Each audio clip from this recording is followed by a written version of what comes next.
For some people, it's the hardest thing in the world. For others, it's not so hard in the process, but then they look back and they double back and rethink and second guess everything. What am I talking about? I'm talking about making decisions. So for some people, making decisions is something agonizing. It takes forever. It's a drawn out process. They go back and forth. They do lists and pros and cons, and they go through all these processes, and it takes them forever to make a decision. Then others make decisions quickly, but then they either second guess or backtrack or regret the decisions that they have made. Today, I want to both share with you how to streamline the decision making process so that it doesn't feel as agonizing as it does maybe right now, or so that you don't have as much second guessing and backtracking at the end after making the decision. But I'm also going to share with you a decision that I've been working through, a process that I've been going through, and the final decision that I've made, because it is going to affect how you and I connect and what I offer for you. So stick around to the end for the great news. I think it's great. And that I want to share with you. And also for the process that is going to help you streamline and simplify your decision making process. Are you ready? Let's dive right in.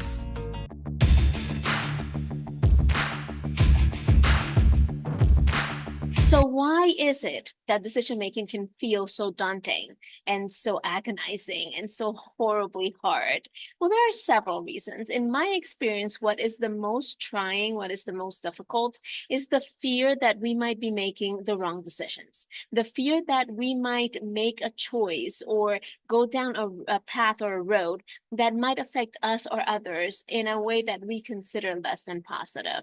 There's also this sense that we are indoctrinated into, and I hate that word, but it's what we're taught, is how we are trained as we grow in the educational system, that there are right and wrong answers, right? So we are taught that there is a one chance to get the right answer, and if we don't get that right answer, then we're penalized somehow. We either get the wrong grade, or we lose out on an opportunity, we miss out on something that we want. But we feel this pressure from the moment we start school, and sometimes even earlier than that, and until way later in life. Actually, it's a process that doesn't really ever end completely, but we get this pressure put on us to come up with the right answer. And the people who are rewarded around us are the people who can make that right decision and come up with the correct answer.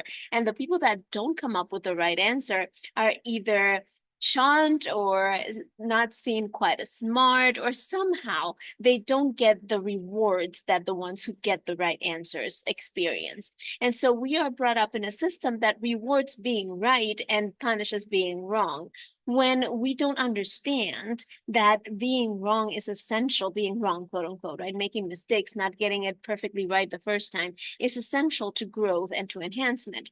So the very first thing I want us to wrap our heads around and reframe our thinking around is this idea that there are right and wrong answers. Very seldom in life will you be at a crossroads where there is just one right answer and everything else is wrong. And also, very seldom will you be in a position where there's just two options. And when we live in this world of dichotomy, right, it's either this or it's that, that either or mentality, that also makes decision making a lot harder. But when we stop and really evaluate and think about the situation that is in front of us, again, very seldom is it a this or that kind of situation. Maybe at the beginning, all that we can see is either this or that, because that's the way we've been trained to think. That's the way we're taught to examine problems. But in reality, between the this and the that, there's usually a whole array of options and possibilities. And even beyond those two things, there's other things that we might not have considered. So part of what we're going to be working through today is to help us get out of that either or mentality that so often keeps us locked in this idea that we either get it right or we get it wrong. Because if there's only two options, then one has to be right and one has to be wrong. Yeah, that's the way we tend to think about it. But the reality, again, is that there's more than two options in most situations. And even if right now you can only see two, going through the process is probably going to help you understand and see that there are other options that you might not have considered. Are you ready for this process? I'm excited to share it with you because, believe it or not, this is something that I have agonized with my entire life. It's a process that I still have to work through and that I still have to remind myself of every time I'm making a decision. And it's actually, like I said at the beginning, a process that I've been going through because of the decision that I've finally made that I'm going to share with you at the end. So let's dive right in. So here's one thing that we're going to do differently in this whole decision making process. We're going to move away from this idea that a decision is a conclusion or a final resolution to something, because that also adds to the pressure, right? If it's the final decision, if it's a conclusion, then we have to come up with the right answer that we can live with forever. And it feels very final. And it also brings up all these FOMO experiences, right? Fear of missing out. What if I choose this and then I realize down the road that I really should have chosen this? Right? And then it's no longer available. So we're going to move away from that. And we're going to start thinking about decision making as a process in which an inquiry is defined, possibilities are brought to light, and options are weighed in order to select an initial testing option, right? I read that and I want to read it again because I want us to be on the same page and I want to define what all this means. So a decision is the process by which an inquiry is defined, possibilities are brought to light, and options are weighed in order to select an initial testing option. So what this means is when we're thinking about decision, we're not thinking about the end all be all final answer. This is it. If we don't get it right now, we will never have the chance to. If we don't select certain things, they are going to go away and disappear somehow. Now, what we're doing right now in the decision making process is laying out everything that we can think of right now. First of all, we're going to shift from thinking about the decision itself to thinking about an inquiry, a question, something that we're thinking through, something that we're trying to get as many answers to as possible, right? We're bringing out possibilities to light. So we're going to have a process by which we come up with all the possible alternatives that we can think of. And then we're going to be thinking about, out of all of those, which ones are we going to test first? And this is the key. We're going to test a possibility. We are not making a final decision that we're going to have to live with for the rest of our lives. We're going to give ourselves a window, a runway in which we're going to test this one option that we are going to choose. And we're going to do it in such a way that if we're not satisfied with the results we're seeing, we can always go back and look at those options again and select a new one.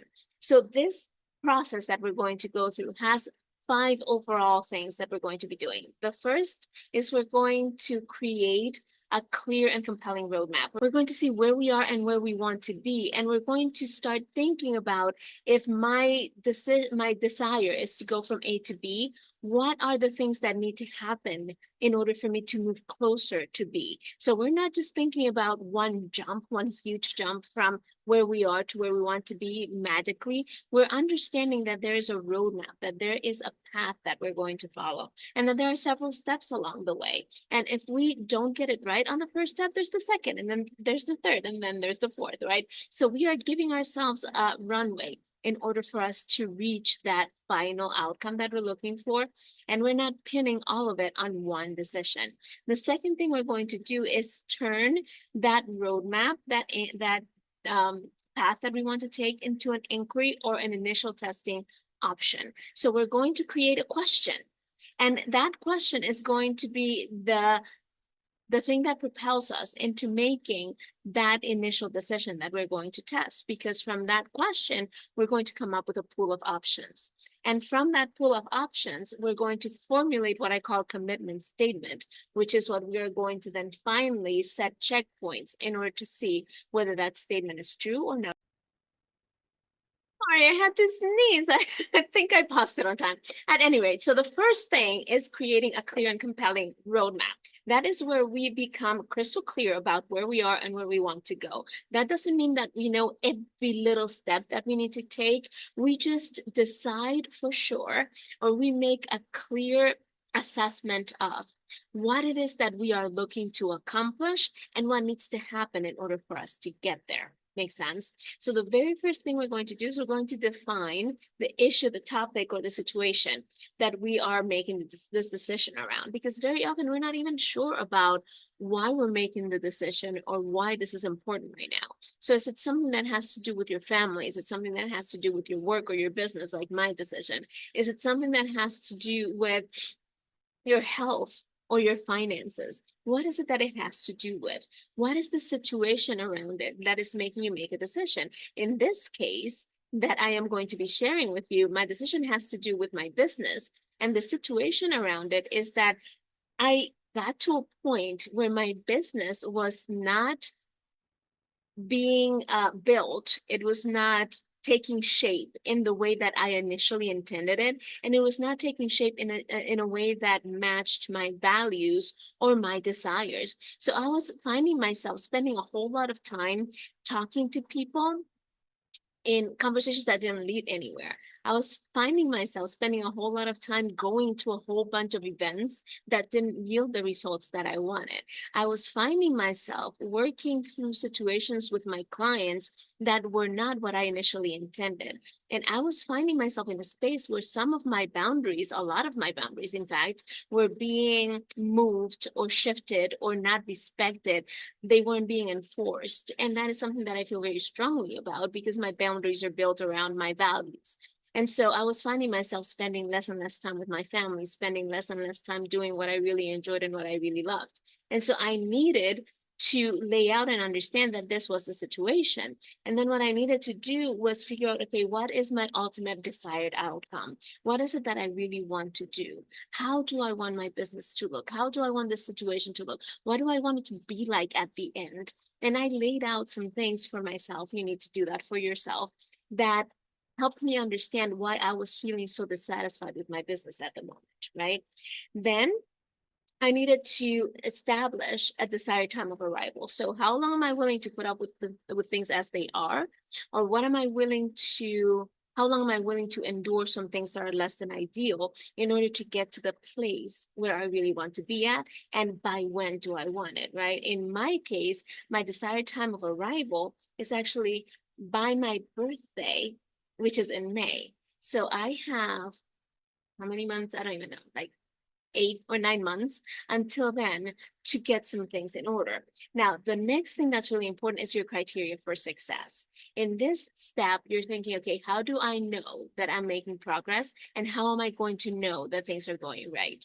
So for me, there are specific things that I want to see in my business. There's a revenue goal, there's a time at work goal, there's a time with family goal, there's a self-care goal. There are certain things that are in place that are going to help me know that I'm moving in the right direction and that I know that are going to help me know that I'm doing the right thing at the right time and moving in the right direction. Makes sense? So for you, you need to think about, okay, how are you going to know that you're moving in the right direction and how are you going to know that you're being successful in this process? And then finally, after all of that is in place, and I know I'm giving you a lot in a very short period of time, but then finally, after all of that is in place, you formulate your guiding inquiry. So this is the question that you're going to ask yourself as you go through this process. For me, my question was, how can I create a business that satisfies me financially, emotionally, and physically, while at the same time being true to my values and to my family,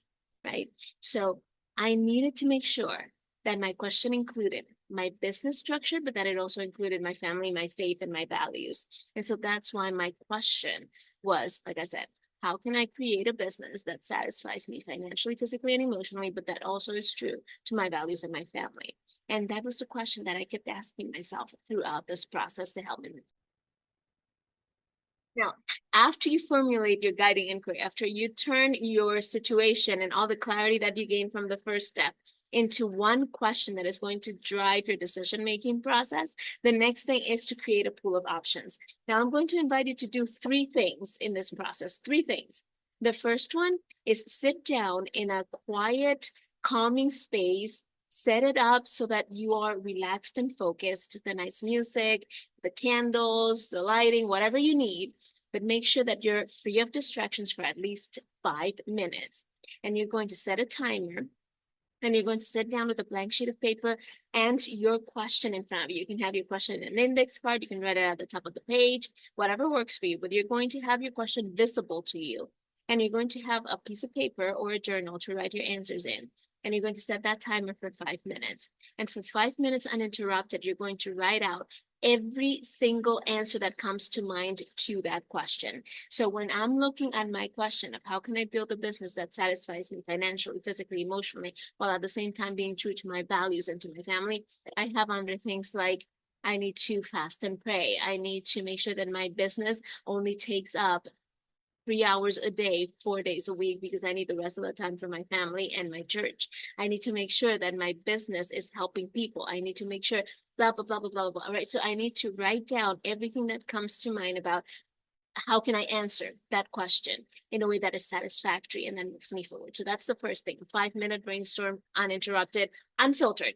The second thing you're going to do is you're going to set aside that brainstorm and you're going to come back to it at least an hour later. So you're going to give yourself at least an hour of space between your brainstorm and coming back to it. And when you come back to it, you're going to read through everything without judgment. You're going to circle the things that make sense, cross out the things that don't, and give yourself another 3 minutes to write down anything else that might come to mind after you read it, right? And that's as far as you're getting with that right now. The third thing that I want you to do is find someone else that you trust, that you share your passions with, that knows you intimately and deeply, and ask them that question and see what they come up with that you might not have come up with before. Because that's part of the thing. Our brain is limited to our experience and to what we know, right? So that's the second step. The third step is you're going to select your initial testing option. So what is it that you're going to try first? And here's how you're going to do that. After you have gone back and revisited your list and done the 3 minute adding and subtracting, after you've asked someone that is close to you and all this, obviously after the brainstorm, you're going to do four things. You're going to first look over your pool of options and you're going to reduce and consolidate. What do I mean by that? You're going to have things that are very, very similar or that go together. You're going to have things that you said the same thing in different words. You're going to have things that you need to combine because they cannot happen one without the other. So you're going to reduce and consolidate anything on there that is repeated, anything on there that should be done together, anything on there that is the same thing in different words that amounts to the same actions. You're going to put together so that you have solid options on there that are not repeated, that are not the same thing. And then you're going to eliminate anything that you have already tested. So anything that you have already done, anything that could be harmful, anything that is not feasible, anything that is not in alignment with your values, you're going to cross it out and eliminate it. Then you're going to circle whatever is left that really can be figured out, that is in alignment with what you want to do, that moves you in the right direction, and that feels exciting, right? And then after you do all of that, out of the circled ones, you're going to pick one. At this point, you don't have any bad options left, right? So out of the ones that are there, pick the one that you feel can move you forward faster and or that gets you most excited about it, right? And after you select that one, then you're going to formulate your test statement. Now, this has to be in the affirmative.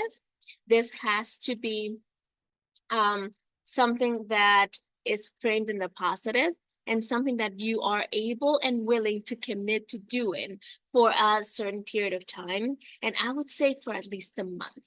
If you cannot commit to doing this for at least 30 days, then we have an issue, right? So you're going to formulate a testing statement. In my case, I'm going to share my testing statement later because that is the decision that I made, right? But to give you an example, let's say that you're trying to figure out how to move forward, how to scale your business. A formula, a statement, a testing statement could sound like hiring a mentor will allow me to make $1,000 in profit as an online business owner by December of 2024, right? So hiring a mentor will allow me to move my business to $1,000 a month by December 2024.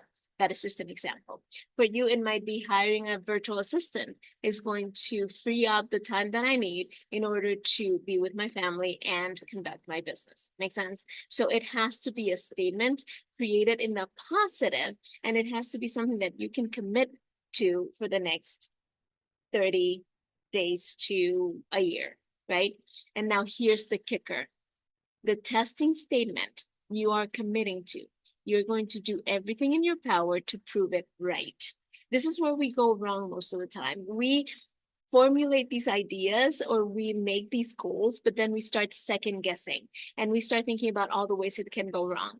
Your commitment is to do everything in your power to prove that guidance statement right. And that leads us to the final step, which is setting checkpoints. So you're going to decide, okay, so I'm doing this for a month. If I'm doing this for at least a month, then what I need to do is make sure that every week I'm reviewing my progress, that every week I'm looking for the evidence that supports that this is right, that every week I'm going back and I'm looking at, okay, this is working, this needs to be tweaked, but I'm still committing to doing this thing, right? Now, I would suggest that you have an endpoint for this experiment of this first testing option. So for me, it's my birthday in May. For you, it might be in a year. For you, it might be in the 30 days, but have a longer term endpoint for this test. That leads you to understand that if in that particular time frame you have not seen your success markers start to check off, and you're not seeing that you're moving forward in this process, then you get to go back and look at your testing, at your pool of options again, the ones that are left that you circled, and see if there's one in there that you might want to add or incorporate or change for the one that you've been testing, and then start all over again. Now, I know I threw a lot of information at you. The great thing about videos is that you can go back and rewatch it and pause it and take notes. And I hope that this has been helpful because this is the process that I go through that helps me move forward and get things done. Now, to share with you the decision that I have made. I've been doing Sincerely Speaking for 3 years and I've loved every minute of it.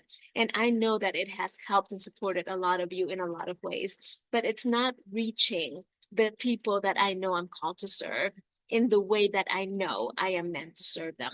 And it is not doing what I know in my heart of hearts now I've been suppressing and ignoring as part of what the Lord has been calling me to do. And as you know, if you've known me for any period of time, if you follow me for any period of time, you know that my faith is my driving force.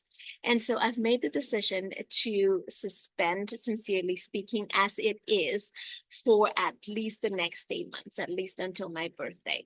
That means I will not be posting Tuesday podcasts anymore for the time being, at least until May of 2025. The reason I'm doing this is because part of my calling that I've been resisting is to cater to women of faith who speak Spanish. And so I am going to be doing a huge shift in my YouTube channel, a huge shift in my business. In fact, if you've tried to go to my website recently, you've probably noticed that it's been down. I'm doing some tweaking and some working and some work in there. And so I am going to shift the focus of my business to helping women of faith find and liberate their voice and their calling so that they can step up and live the calling that they've been called to live, right? And I know that that was very redundant, but you know what I mean. And so I feel excited and sad at the same time. Sincerely Speaking has been a huge part of my life for 3 years, and I've loved helping and supporting you in your journey. If you're a woman of faith who speaks Spanish, then awesome. Continue following me. Be on the lookout for some amazing things that are going to be happening soon. If you are not a woman of faith who speaks Spanish, but you know some, direct them to me. Send them in the direction of this particular post so that they can subscribe. If you're a woman of faith, subscribe to my channel because you're going to see great things happening. If you don't speak Spanish, but you love the things that I'm sharing, comment below and let me know what would support you best, because I'm not completely turning off all my English content. I'm just focusing more on the Spanish. But I want to make sure that the English content I do put out is deliberate and it's going to support you in the best way possible. So it has been my absolute pleasure to be your host here on Sincerely Speaking. I look forward to serving you again in the future as the Lord continues to guide and direct us in what we're meant to do on this planet and and the purpose that He put us here to serve. And I just would love to hear from you. What has been most impactful to you about Sincerely Speaking? If there's anything that I can do for you in the meantime, as I'm working through these shifts and transitions in my business and in my life, let me know.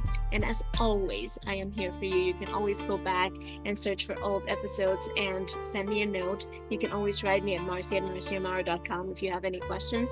And I look forward to continuing our relationship and serving you in the highest and best way possible. Until next time, this has been Marcy Amaro, and this has been Sincerely Speaking. I don't know when I'll see you again, but I look forward to it.